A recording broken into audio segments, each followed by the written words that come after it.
Estamos de volta com os assuntos discutidos pelas comissões. Deputados querem garantir cumprimento da legislação que proíbe cobrança de taxa extra para a matrícula de pessoas com deficiência em escolas particulares. A lei entra em vigor para as matrículas do ano letivo de 2016. O assunto foi debatido em audiência pública conjunta das comissões de Educação e de Defesa dos Direitos da Pessoa com Deficiência. O Estatuto da Pessoa com Deficiência foi sancionado em julho deste ano. O artigo 28 da lei proíbe a cobrança de valores adicionais de qualquer natureza nas mensalidades e matrículas de crianças e adolescentes com deficiência em instituições privadas a partir de janeiro de 2016. A Confederação Nacional dos Estabelecimentos de Ensino entrou com uma ação direta de inconstitucionalidade no Supremo Tribunal Federal contra o artigo.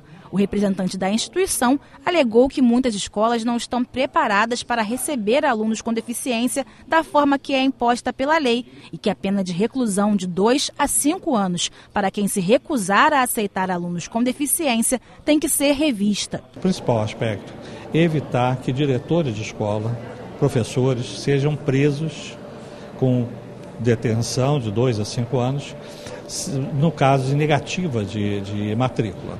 Nós sabemos que há necessidade de haver um acompanhamento, haver uma análise realmente da situação de cada criança, de cada jovem, para ver se a escola tem a capacidade de atender ou não. Para a secretária de Acessibilidade de Niterói, a Confenem está preocupada apenas com a parte financeira das escolas particulares e não com a inclusão das crianças e adolescentes. O que a gente vê realmente nas escolas privadas é só a questão de lucro mesmo, né? Porque aquilo que ele falou, a questão de automaticamente a criança com deficiência ser matriculada. Hoje ela já acontece isso, se os pais tiverem dinheiro para pagar um professor que vá junto, ou seja, uma babá para acompanhar essa criança, entendeu? Ou uma taxa extra, que é um absurdo. Essa taxa tem escolas que quase que dobram a mensalidade da escola. Então é uma questão pura e simplesmente de mercadoria mesmo, é capitalismo puro, né? Não tem essa preocupação em formar o cidadão. A vice-presidente da Comissão da Pessoa com Deficiência disse que vai fazer um relatório da audiência pública e encaminhar para a Comissão de Direitos Humanos da OAB, para fazer uma representação na Justiça contra a ADIM da Confederação Nacional dos Estabelecimentos de Ensino. A gente pretende continuar essa discussão e tentar viabilizar, através da Comissão de Educação também, que não usem mais esses argumentos, porque olha só, o que o professor acabou de dizer, que o neto dele, ele não aceitou o neto na escola dele. Já o presidente da Comissão de Educação, o deputado Conte Bittencourt, disse que a educação inclusiva merece mais celeridade e responsabilidade e que pretende continuar debatendo o assunto. O tema ter uma rede inclusiva é um tema que nós temos que buscar, é um objetivo que nós temos que um dia alcançar, mas considerando que o ponto número 1 é respeitar o direito de cada um e garantir nesse direito uma escola de qualidade, uma escola que seja de fato um bom abrigo, um abrigo para a família, um abrigo para criança e adolescente, que possa ali no seu projeto agregar o valor de cidadania que a gente deseja. As apresentações artísticas devem ocorrer dentro de vagões de trem e metrô ou somente nas estações? Uma audiência pública da Comissão de Cultura discutiu um projeto de lei que pretende liberar este tipo de manifestação cultural. Garantia da segurança. Esse foi o principal argumento usado pelas concessionárias para impedir as apresentações dentro dos vagões. Você, num processo de aceleração e frenagem dentro dessas composições, você pode ter um músico se deslocando e com o seu instrumento machucando o usuário ou vice-versa. Por isso não é recomendável e não existe esse procedimento em nenhum lugar do mundo, a manifestação artística dentro das composições do metrô. Nunca houve um acontecimento desse da gente machucar alguma pessoa ou se machucar. Nunca aconteceu isso de nenhuma forma. Outras preocupações foram sobre a possível gratuidade no ingresso de artistas aos trens e metrô e a cobrança de direitos autorais pelo ECAD. É uma lei do deputado André Siciliano de expansão, muito mais do que resistência, e a arte precisa se expandir. As concessionárias apresentam problemas com relação a custos, elas não têm custo absolutamente nenhum, pelo contrário, com relação às gratuidades, elas são, no projeto de lei, claramente facultadas, não são obrigatórias. Com relação à ECAD, a preocupação tem que ser do ECAD com cada caso tem que ser analisado separadamente, não é um problema das concessionárias. A questão de segurança, de reclamação, as concessionárias não apresentam nenhum dado, nenhum estudo técnico, científico que possa comprovar as suas argumentações, e aí vamos na direção de que os artistas têm que ter o direito sim de se apresentar dentro dos vagões e também nas estações. Os artistas pediram que o cadastro dos interessados em se apresentar, sugerido no projeto de lei, seja feito pela Secretaria de Cultura e a garantia de que ele não seja usado para impedir manifestações artísticas dos que não estiverem listados no documento. Nós já avançamos. Questão do cadastro, vai ficar a cargo de quem? Ficou muito claro que é a cargo da Secretaria de Estado de Cultura. Questão de definição dos horários, também ficou claro que será a Secretaria de Estado de Transporte junto com as concessionárias que irão regulamentar essa questão do horário. E a questão maior, né, que é o grande impasse, é se a apresentação poderá ser feita dentro das composições do metrô e trem, sim ou não. Eu acho que nós avançamos um pouco. É claro que a concessionária não queria nem a apresentação nas estações. Hoje já tivemos um avanço. Agora é mais uma reunião e levarmos o projeto para votação no plenário, na segunda discussão, e depois vai ter a sanção do governador. A gente espera chegar a um bom termo. Claro que o ótimo é inimigo do bom, né? As concessionárias já abriram mão hoje. Tem a questão também do ECAD, do direito autoral. Nós vamos remeter aqui a lei que vai ficar a cargo do artista. Eu acho que mais uma reunião e vamos levar o projeto para a votação. No final do encontro, os artistas comemoraram a possibilidade de participar das discussões sobre o projeto de lei.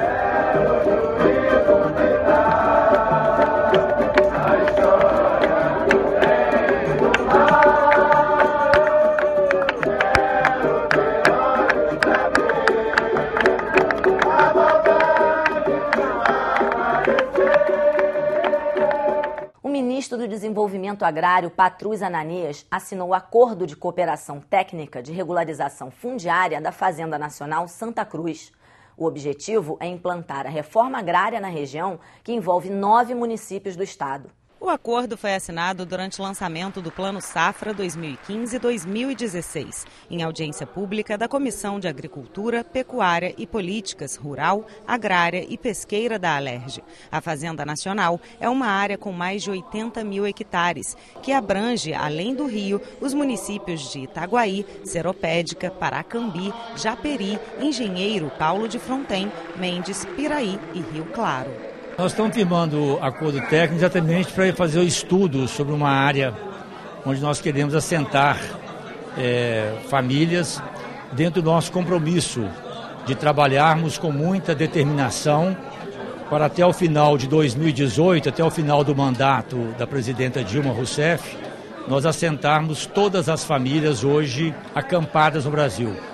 E a outra grande prioridade nossa também é promovermos o desenvolvimento da agricultura familiar, quando nós lançamos o Plano Safra da agricultura familiar, inclusive aumentando em 20% os recursos de crédito do Pronaf. O que nós precisamos é acabar com a burocracia, porque muitas das vezes o produtor ele quer apanhar o recurso do Pronaf e fica agarrado na burocracia. E ele fica com medo, muitas das vezes, de pegar o empréstimo e não ter condição de pagar. Então, nós temos que facilitar a vida do produtor. Dos 28,9 bilhões de reais destinados ao Pronaf para o custeio e investimento a agricultores familiares, 150 milhões de reais serão destinados ao estado do Rio de Janeiro, um aumento de 35,7%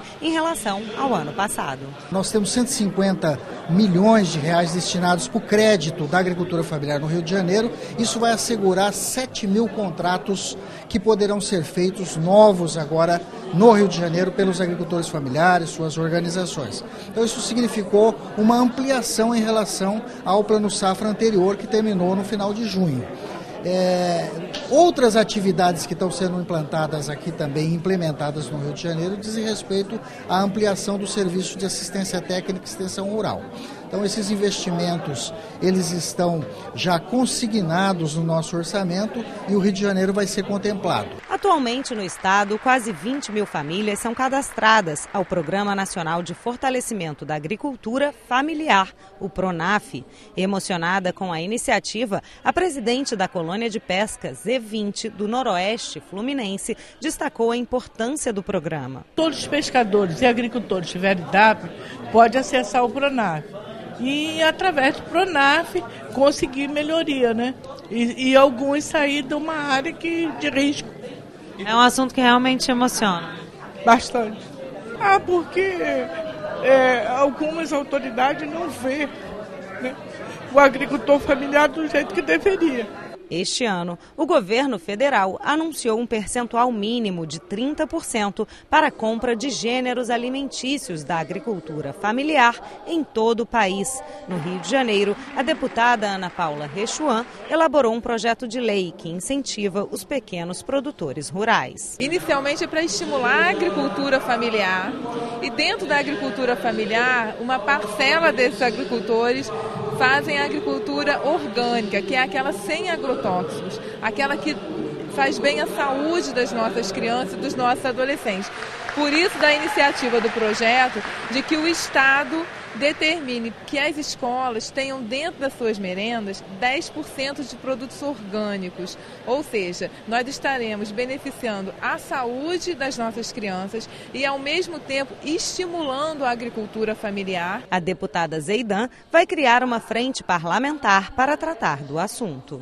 A frente parlamentar vai ser lançada no dia 10 de novembro. Então, nós temos já a comissão, onde o João Peixoto, o deputado João Peixoto é o presidente, e vamos montar essa frente para incorporar mais deputados, mais parlamentares aqui da Alerj nessa luta em defesa do desenvolvimento da agricultura familiar. O secretário de Esporte quer aumentar o orçamento da pasta em até 15 milhões de reais para o ano que vem. Ele pediu à Comissão de Esporte da Alerj uma reunião com os deputados da casa para apresentar um pacote de medidas que incluem obras nas vilas olímpicas e a criação de novas quadras esportivas no estado. O valor previsto pelo governo para 2016 é de 55 milhões de reais. O deputado ele tem como apresentar emendas parlamentares e eu pedi ao presidente Chiquinho para que reúna a maior quantidade possível de parlamentares para que nós estejamos aqui e possamos mostrar aos deputados diversas opções em que eles vão poder aplicar as suas emendas parlamentares na área esportiva. Isso para nós é importante e também é importante para a casa, na minha opinião, que os deputados apresentem emendas confluindo com que a secretaria estiver executando. Vou convocar os deputados interessados e dizer para eles qual é a proposta do secretário para que eles apresentem as emendas para que a gente possa fazer dessas emendas, torná-las viáveis. Nem tudo a gente pode atender, mas só o fato do secretário ter vindo aqui e ter apresentado uma proposta, de apresentar aos deputados uma demanda de proposta de emenda, eu acho que já é um grande avanço. O secretário Marco Antônio Cabral disse que as UPPs vão ganhar academias de esporte, que mais de 40 cidades do interior vão receber 120 projetos do programa Jogando Junto e que o projeto Esporte RJ vai gerar 1.200 postos de trabalho. O Esporte RJ, ele é uma licitação, né, onde disputam OS, nós estamos finalizando a licitação esse mês, e essa OS faz a contratação de 800 profissionais de educação física com CREF e 400 integradores, né, que são normalmente membros das comunidades ou também professores, e nós temos um núcleo com 2 profissionais de educação física e um integrador, que esses núcleos irão para clubes de bairro, associações de bairro e, além do Esporte RJ, você bem colocou a questão das academias de UPPs, que nós conseguimos recentemente, através de um convênio com o Ministério do Esporte, realizar a contratação desses profissionais. Nós conseguimos que isso ocorresse porque estávamos com 6 academias e 100 profissionais. Agora implantamos mais 3 academias, Mangueirinha, Maré e Cidade de Deus. E, na verdade, implantamos Cidade de Deus, Maré e Mangueirinha ainda esse mês. E conseguimos os profissionais. Então, as academias agora estão completas para atender a população. E o Jogando Junto, o que ele é? Ele é um edital, né? Ele é um edital de 6 milhões de reais. E o que é um edital? O edital é uma ferramenta para que você democratize o recurso público. E é o que aconteceu voltado para o interior do estado com o edital do Jogando Junto. Nós tivemos, são 6 milhões de reais, 60 projetos de 100 mil reais e tivemos mais de 120, quer dizer, mais que o dobro, de projetos protocolados na Secretaria.